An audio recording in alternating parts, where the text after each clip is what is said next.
Yes, so today we would like to confirm that Attorney Vic Rodriguez is filing for Filing his certificate of his candidacy COC for for Senate. Senate.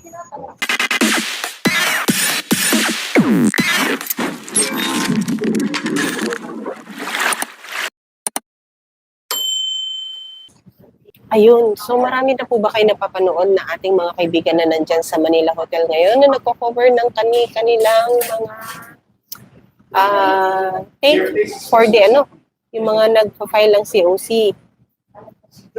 Kami po ay naghihintay lang ni Marlon ng oras para sa aming queue papunta sa Manila Hotel later on.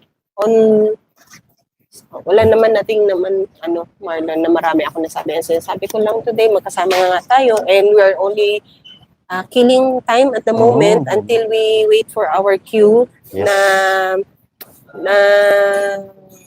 makapunta na sa Manila Hotel. Yeah. And we would like to confirm that today, Attorney Vic is filing his certificate of candidacy. And ang for tanong na lang Senate. ngayon, sabay ba sila pupunta sa COMELEC ni dating Pangulong Rodrigo Duterte? Nabalita din Marlon ngayon sa mga pahayagan na kahapon lang kasi ang balita ay nag-file ito ng kanyang mayoral race for Davao. Yeah. Oo, di ba? But today, this morning, we received May breaking news, no? we received kasi the news. breaking news yung ginawa ni Athena Diaz na nagpakulay. Breaking news din na nag-pull out ang Mayor Duterte PRRD ng kanya namang final kahapon lang.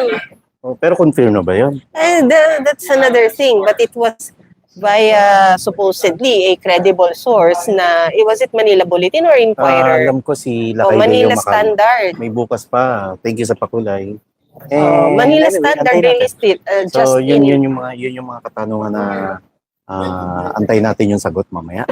Ang tanong kasi dyan, totoo bang dapat tumakbo siya ng mayor ng Davao? Yun ang Or clamor. is it a tactical thing that they did? Posible pa. Knowing ang PRRD, iba yung... Last minute, yung mga strategies niyan, malilito ka talaga eh. Alam mo ngayon ko na-appreciate yung... although, nag-chess ka ba? Oo naman. Ako hindi ako nag-chess. Nagdadama ako. Yung kain-kain lang na gano'n. Nag-chess ako, pero hindi ako ganun kagaling mag-chess. Na gano'n lang.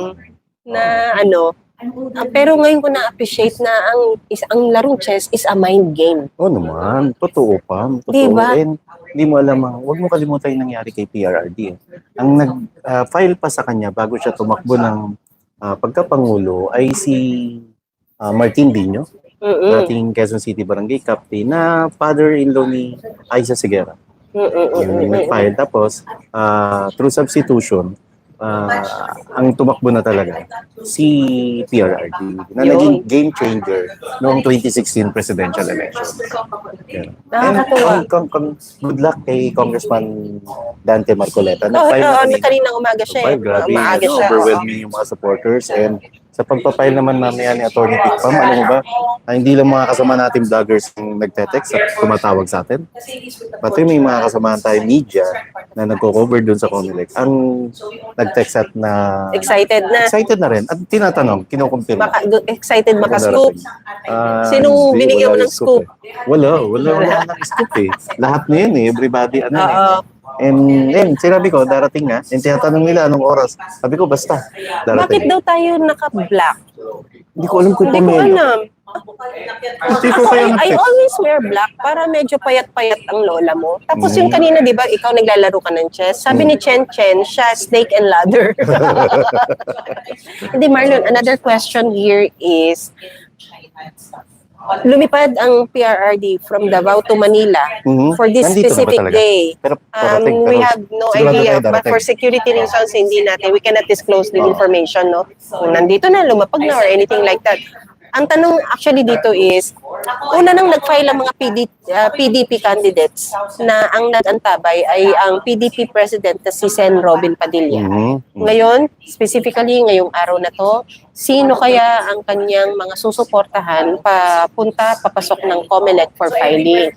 Or another question is it true that he will also file as Senate one of the senators Yeah, for hindi natin masabi pa. for midterm. Mali natin. Siyempre, expect natin darating din yung mga PDP personalities. Mhm. And siguro darating din ng Senator Robin Padilla. And kanina lang, ang alam ko na darating din yung si dating Assistant Secretary Mofa Quezon na tumatakbo naman ngayon bilang councilor sa Manila. councilor sa Anong district kaya? District 3, alam ko. District tinatakbo. 3. Good luck po kay Asik Mofa. Eh kung tanungin kaya natin siya, ano bang mga gusto mong tatanungin sa kanya if ever makausap natin siya? Eh, kung ano yung plataforma niya and bakit District 3, taga Sugatan, Maynila ba talaga siya? Saan ka? Ano kaya mga ano sa District 3? Kaya po yun, Santa Cruz. Quiapo. Kaya po Santa Cruz, San District 3. Pwede kaya natin siyang matanong? Mamaya, magpaalam tayo, baka mabigla. Baka din magalit sa atin. Oo. Nakaka-starstruck sabihin. din. Ang ganda talaga ng buhok niya. Oo. Ever since. And pretty naman talaga. So ano kayo guys? Ano ang expectations niyo ngayong araw na to? So, sa mga kaibigan natin vloggers, antay lang po. Alam namin marami na nasasabik kay Atty. Vic.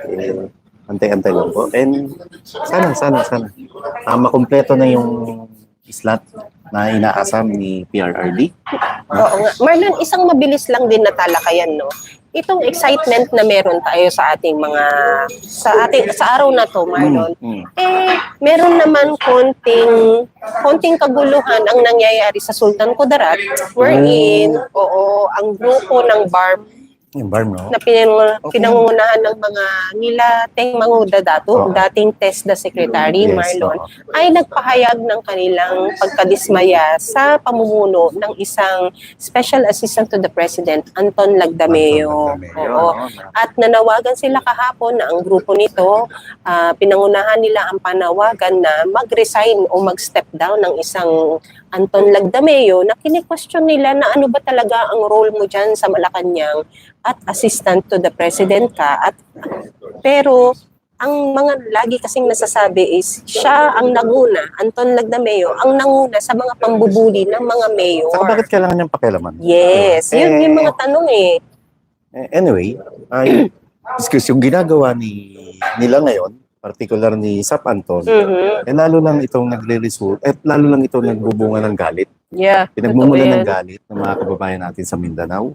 And magre-resulta to, sigurado ako, na magiging zero ang makukuha zero talaga.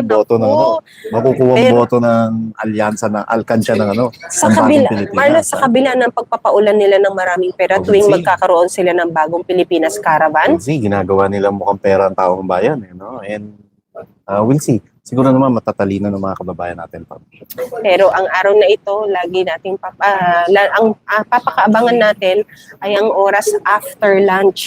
Kung anong oras tayo tutungo sa Manila Hotel para maghintay ng isang Atty. Vic Rodriguez. At kung another question is, kung siya ba ay sasamahan ng dalawang malaking personalidad from the past or previous administration. Sino tong dalawang personalidad na to? Ang tingin ko? Sino sa tingin mo? Ay naku, Marlon and Pam. Marlon and Pam. Hindi naman tayo mataas na personalidad. Diba? Anyway, todo suporta ni dating Cabinet Secretary June Ebasco. Yes. So malamang sa malamang, sasamahan siya. And si PRRD, sabay ba sila magpa-file ng candidacy? Or talagang sasamahan lang siya? O magsasabay lang sila magpunta ng COMELEC? Na parang di sila magkakilala? Ay, hindi maaari yun. Di ba? Alam mo, don't forget kahapon nasa Davao si PRRD. So most probably ang biyahe niya ngayon lang yun. Oo nga, Marlon. So maaaring lumuwas siya ng Maynila para lang sa importanteng okasyon ngayong araw na to. Kailan sa tingin mo nagsimula ang alyansa? Hindi, mas malalim sa alyansa lang ito yung pagiging magkaibigan ng isang Atty. Vic Rodriguez at ng Pangulong Rodrigo Roa Duterte. Tingin ko magkakilala na sila. Oo nga. Tingin ko magkakilala na. Pero mas lumalim lang yung relasyon nilang dalawa nung sinimula ng maisog nung nakalipas na February, nung kasalukuyan pa. No, yung una nang sumampa talaga si Atty. Vic sa maisog and things. Ako alam mo, Marlon, sa Dumaguete. At sa Dumaguete. Oo, siya yung nag-antabay sa hagdan. Sa Parang and mas nasemento or or this, mas na-prove natin na merong friendship between them nung isang Mayor Duterte naman, Marlon, ang nagsalita ng kanyang appreciation of Attorney Vic Rodriguez. Oo, ano Naalala mo yun? 2 weeks ago ba yun? Last week lang? Last week lang. Oo. Sabi niya, since day one, Nandyan kasama ka. andyan na si Attorney Vic, di ba? Na tingin ko na-appreciate ito na hindi lamang ni pamilya Duterte, hindi na-appreciate ito ng mga maisog nating kababayan. At 10 ng mga DDS supporters siguro. Okay. Ayun. Ikaw ba, meron pang gusto sabihin o tayo ay magla-live ulit mamaya? Makakapag-live ba tayo mamaya? I-end live na muna natin to. Para sa pagiging takles ako, baka kung ano-ano pa maikwento ko, wala nang surprise mamaya. Bakit taklesa? Ha? Eh kung sabihin ko agad na ganito mangyayari, ganito. Siguro Ginalaw ko ano? naman, sorry. Uy, Chicho! Chicho Si Kael. Chicho, uuwi na sila. Sasakit na ulo mo ulit. Ay, oo nga pala. Good luck. Oo. Sayang, di ba lang. Anyway, mag-end live po muna kami. And antabayanan niyo po yung mangyayaring malaking kaganapan mamaya sa mga. How about Basti daw? Si Basti ba ay ano? Mukhang- We will see. Kasi nung ulit punta natin sa Davao, narinig mismo natin kay Mayor Baste, ang sabi niya, ako ang taong bahay dito eh. Quote-unquote, yun ang sinabi ni Mayor Baste. Alam mo, para sa isang bata, Marlon, na magsabing ako ang taong bahay, that is showing responsibility. No? Oo, responsibility. Yung ownership niya ng responsibilidad na yon, parang mamang-mama na yung bata. No? Na dapat sa edad niya, nag-enjoy pa yan. Hindi pa. Kung matalino Oo, matalino. Responsable, no? At Responsable. mukhang bilang kapareha sa kanyang kabiyak at ama sa kanyang mga anak, mukhang talagang ganun din siya. Responsible talaga. Very well known ng mga Duterte sa pagiging ganyan. Naman. So, aabangan natin mamaya. Kami po ay magla-live ulit. So, hintayin niyo po yon. Basta ho, kinukumpirma namin sa mga oras na ito na ang isang Attorney Vic Rodriguez ay tuloy na ang pagtakbo sa Senado. Titignan natin, Marlon. Baka naka-block din. Si Attorney Vic. Pwede ko ba igano ng camera? Eh, wag na. Hawaii ako ni Pamela.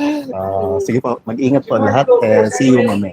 And Miss May nagpakulay, Marlon. Shoutout lang natin. Wadab98. Thank you. Thank you.